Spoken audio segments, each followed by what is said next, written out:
Okay, Doc, what do we got next? I'm on TRT and have libido issues. Have you done any video on that? Used Arimidex, but no luck really. Or where could I find a protocol for TRT? Not sure if my doc is up to date. Here's what I've been doing. 8 months of TRT, was doing 380 milligrams every 2 weeks, changed to 200 milligrams weekly testosterone cypionate. Started off well on a Arimidex, quarter to half tab every day, 1, 2, and 3. HCG sublingual 750 for 3 days after injection. I don't know what 750 is, but I don't care because it's HCG sublingual. I know. Progesterone cream, don't know how much. 7 keto DHA currently stopped. Current lab test 908, I assume that's nanograms per deciliter testosterone. SHBG 24 is low, not below normal, that's a low. DHA 240, PSA 90, estradiol was 34, highest was 180. Again, I'm just assuming these are the standard measurements which we use here in the US. While taking 7 keto. He's 5'2", 177 pounds. Okay, libido issues. First of all, yeah, I can tie this together. And I actually learned this from Dr. Larry Lipschultz. I don't know if you know who that is. Is that the guy that you want to go? Yeah, I got to go visit. Okay, you got to tell the story about it because it's really fun. No. I will say this. I will say, if you look at a lot of the studies, they are authored by Dr. Larry Lipschultz and others, of course, like also Dr. Abraham Morgenthaler. But Dr. Lipschultz has been around longer than Dr. Morgenthaler, and literally wrote the book on fertility medicine. And I had the privilege of working with him up at Baylor University recently. And one of the things I did not know about HCG, because I've never been a big fan personally, and I haven't had a whole lot of guys tell me, oh, hey, when I did HCG, it improved my libido. Dr. Lipschultz taught me that. And so for people who have libido issues while on TRT, that was the other thing you think, wait a minute. All you got to do is raise the levels of testosterone back to what you had when you were, say, 20, and you should be fine. Well, I have had people who inexplicably to me, to date, or to that date, were having libido issues. And, of course, you can always jigger the level of estrogen because that can play a role. If you oversuppress estrogen, oftentimes people will complain about a lack of libido and actually a lack of sensitivity in the genitalia if you drop too low, if they're sensitive to it. So anyway, as it applies to this gentleman here, pitch the HCG sublingual. I don't know how to say this nicely, but sublingual HCG is complete hogwash. I never even heard of it. I didn't think. Well, it's if I remember correctly, and I want to say it's like 244 amino acids. I don't know. Don't hold me to it, but it's a big peptide, and it's got a structure also about it that doesn't lend itself to pass through any cells very easily. It's got certain receptors, etc. So and sometimes they call it homeopathic sublingual HCG, which is basically I've just seen water. some in the stores. There's something in stores. Yeah. I thought they made it. I thought the FDA said it was illegal, but I may be wrong. I've seen it in but stores. Just because it's illegal, I always use the joke. You see the guy on the 405 driving 90 drinking a 6-pack. It's illegal, but there's not enforcement there. But anyway, HCG sublingual is not doing any good. Try some injectable HCG if your doctor will prescribe it. And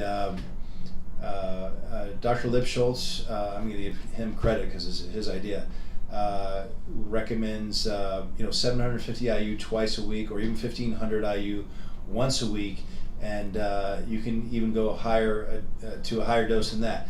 Got to interject here too. In meeting the man, the legend, one of the things that's always bothered me is the idea that we could only go up as high as 500 IU of HCG, human chorionic gonadotropin, per day. Otherwise, the Leydig cells would desensitize. I have, and I've gotten pretty good at what we call a deep dive into research. I can research just about anything. I have friends who can get me into the Stanford Library, and there's ways to. I have not found any studies which support or in any way substantiate that claim. And so one of the first questions I had during the break with Dr. Lipschultz was, hey, I've heard this, I think is legend now, and I explained, kind of what I'm long-windedly telling you right now, and he just looked at me and said, legend. We've been talking about it, and I know other good doctors who are in this business who will quote the same thing. Yeah, no more than 5. On average, 500 IU a week. Otherwise, you desensitize the Leydig cells. I haven't found any research to support that. Now there's Dr. Lipschultz, and he's had great success using considerably more. I saw him. Well, I don't want to give too much of what he does away, but because that's up to him. But we certainly used more than 500 IU of HCG a day. And so anyway, for this gentleman here, for libido purposes, I would definitely consider that. I would definitely watch to see, as I mentioned earlier, what his estradiol sensitive is, at least sensitive, because we want to see pretty precisely accurately what his levels are, and he might need to bump it up above what I like to keep it at, 15 to 20 picograms per milliliter. Might need 25, 30, or even 35 picograms per milliliter to make sure that his libido's up and the sensitivity's there. Progesterone cream, very quickly, because it's not all about progesterone, right? It'll open up a big topic, but if you're using progesterone cream, you don't need that much. Progesterone cream is very protective for the prostate, but I've seen anywhere from 8 milligrams in a transdermal to 12 milligrams total, and that's plenty. Any more than that, I can't see why you'd want any more than that. I mean, you could use more than that orally. Like for orally, you could use 100 milligrams.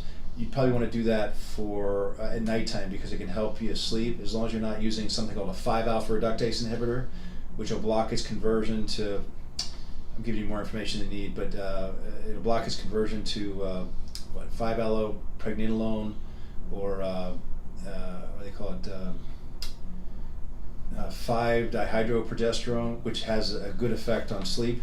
Then it would be kind of a waste of time. But anyway. As far as everything else he mentions here, the thing that's kind of scary to me is a PSA of 90. Maybe we're missing a little period there. 0.90 would seem realistic.